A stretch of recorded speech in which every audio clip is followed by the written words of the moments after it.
Bangladesh Pakistan match সন্ধ্যা ৬টায়।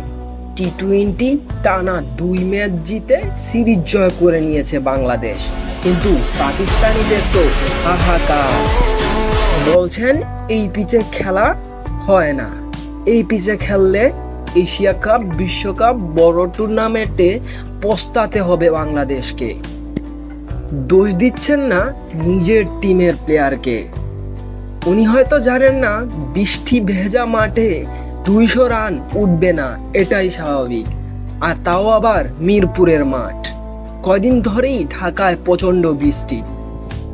কিন্তু সব দুঃখের মধ্যে খুশির খবর, বাংলাদেশ ব্যাক করেছে।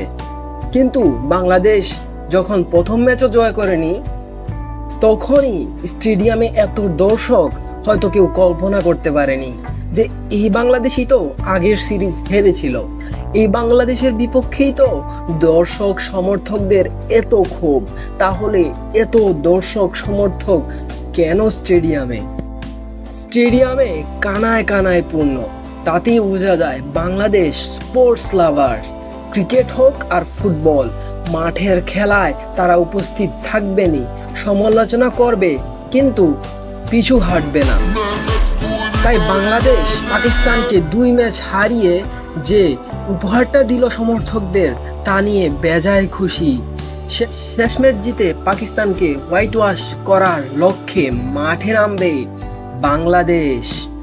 ম্যাচটি শুরু হবে আজ সন্ধ্যা ৬টায়। টিভির পর্দায় বাংলাদেশি ফ্যানরা বসে যাবেন খেলা দেখতে।